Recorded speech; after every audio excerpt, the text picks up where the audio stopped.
ជាបន្តទៅនេះសូមអារាធនានិមន្តនឹងអញ្ជើញសាធុសប្បុរសទាំងឡាយត្រង់ត្រាប់ស្ដាប់នៅការអានគម្ពីរព្រះត្រៃបិដកជាភាសាខ្មែរ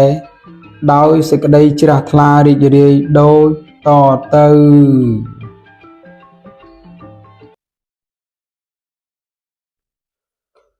ជាបឋមខ្ញុំព្រះករុណាសូមនមស្ការក្រាបថ្វាយបង្គំចំពោះប្រជុំ3នៃព្រះត្រៃរតន៍គឺមានព្រះសម្មាសម្ពុទ្ធព្រះសទ្ធាមនិងព្រះអរិយសង្ឃដោយសេចក្តីគោរពជ្រះថ្លាដល់ក្រៃលែងប្រសើរខ្ពង់ខ្ពស់លើសលោកនិងសពកាលសូមនមស្ការក្រាបថ្វាយបង្គំចំពោះព្រះសង្ឃនាយកទាំងពីរគណៈព្រះថេរានុថេរៈគ្រប់ព្រះអង្គនិងគ្រប់វត្តអារាមជាទីគោរពសក្ការៈសូមលំអរលំអោនកាយជំរាបសួរដល់ពុទ្ធបរិស័ទសាធុសប្បុរសនិងបងប្អូនជនរួមជាតិគ្រប់មជ្ឈដ្ឋានទាំងអស់ជាទីគោរពរាប់អានខ្ញុំប្រកាសណាខ្ញុំបាទឆាំផល្លាសូមលើកយកនៅគម្ពីរព្រះអភិធម្មបិដកកថាវត្ថុបឋមៈភាគ84មកអានជាភាសាខ្មែរជូនជាទីសន្តាប់ដូចតទៅ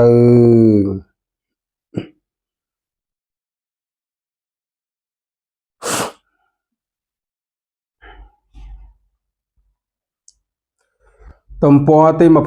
24វិញ្ញាណទាំងវិញ្ញាណ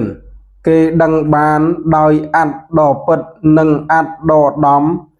តែអ្នកមិនក៏បីពោលថាវិញ្ញាណដតីបុគ្គលដតីដូច្នេះទេព្រោះជាពាក្យខុសពេលេខ19បុគ្គលគេដឹងបានដោយអត្តដ៏ពិតនិងអត្តដ៏ដំទាំងចក្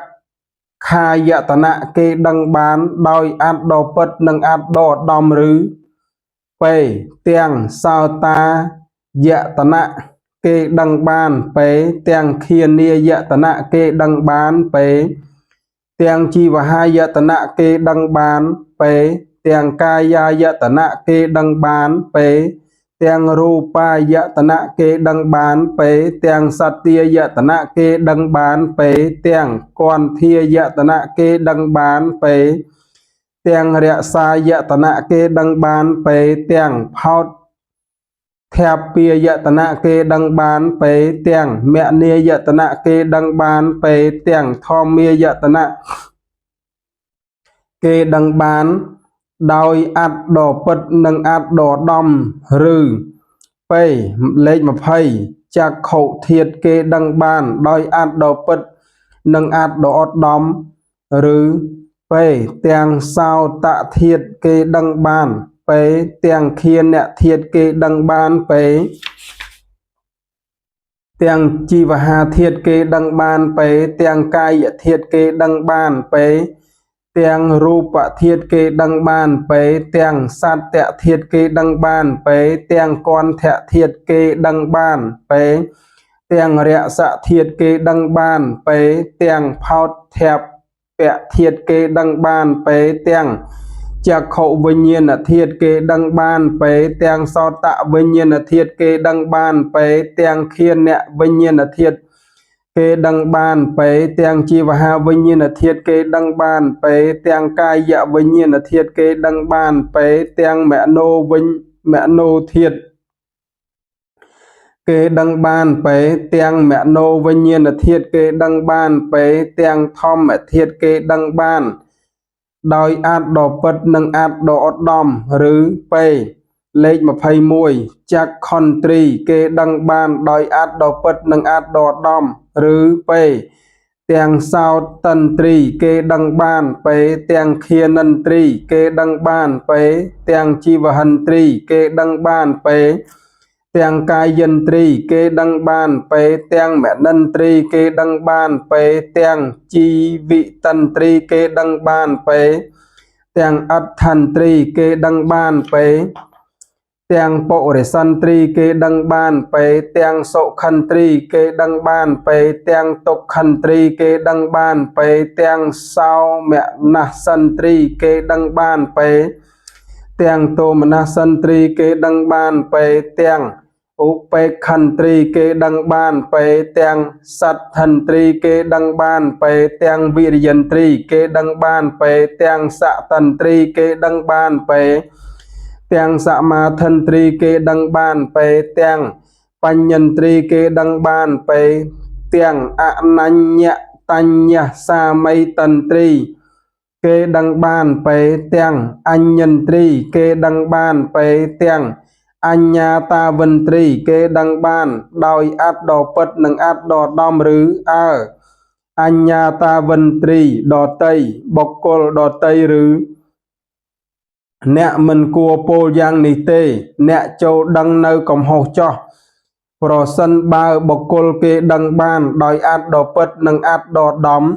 ទាំងអញ្ញាតាវិន្ត្រីគេដឹងបានដោយអត្តដ៏ពិតនិងអត្តដ៏ដំមនាលអ្នកដ៏ចម្រើនព្រោះហេតុនោះអ្នកក៏បីពោលថាអញ្ញាតាវិន្ត្រីដតីបុគ្គលដតីដូច្នេះដែរបណ្ដាពាក្យទាំងពីរនោះអ្នកពោលនៅពាក្យណាក៏បីពោលតែពាក្យនោះថាបុគ្គលគេដឹងបានដោយអត្តដ៏ពិតនិងអត្តដ៏ដំទាំងអញ្ញាតាវិន្ត្រីគេដឹងបានដោយអត្តដ៏ពិតនិងអត្តដ៏ដំដូច្នេះដែរតែអ្នកមិនក៏បីពោលថាអញ្ញាតាវិន្ត្រីដតីបុគ្គលដតីដូច្នេះទេព្រោះជាពាក្យខុសមួយទៀតប្រសិនបើអ្នកមិនក៏បីពោលថាអញ្ញាតាវិន្ត្រីដតីបុគ្គលដតីទេមនាលអ្នកដោយចម្រើនអ្នកមិនក៏បីពោលថាបុគ្គលគេដឹងបានដោយអត្តដ៏ពិតនិងអត្តដ៏ដំទាំងអញ្ញាតាវិន្ត្រីគេដឹងបានដោយអត្តដ៏ពិតនិងអត្តដ៏ឧត្តមដូច្នេះដែរបណ្ដាពាក្យទាំងពីរនោះអ្នកពោលនៅពាក្យណាក៏បីពោលតែពាក្យនោះថាបុគ្គលគេដឹងបានដោយអត្តដ៏ពិតនិងអត្តដ៏ឧត្តមទាំងវិញអាចទាំងអញ្ញាតាវិន្ត្រីគេដឹងបានដោយអត្តដ៏ពិតនិងអត្តដ៏ដំតែអ្នកមិនក៏បីពោលថាអញ្ញាតាវិន្ត្រីដតីបុគ្គលដតីដូច្នេះទេព្រោះជាពាក្យខុសពេលេខ22បុគ្គលគេដឹងគេមិនដឹងបានដោយអត្តដ៏ពិតនិងអត្តដ៏ដំឬអើព្រះមានព្រះភិក្ខទ្រង់ត្រាស់ថាមានបុគ្គលប្រតិបត្តិដើម្បីប្រយោជន៍ខ្លួនទាំងរូបគេដឹងបានដោយអត្តដ៏ពិតនិងអត្តដ៏ដំឬអើរូបដតីបុគ្គលដតីឬអ្នកមិនគួរពោលយ៉ាងនេះទេអ្នកចូលដឹងនៅអំពើផ្ទុយចុះប្រសិនបើព្រះមានព្រះភិក្ខត្រាស់ថាមានបុគ្គលប្រតិបត្តិដើម្បីប្រយោជន៍ខ្លួនទាំងរូបគេដឹងបានដោយអត្តដ៏ពិតនិងអត្តដ៏ឧត្តម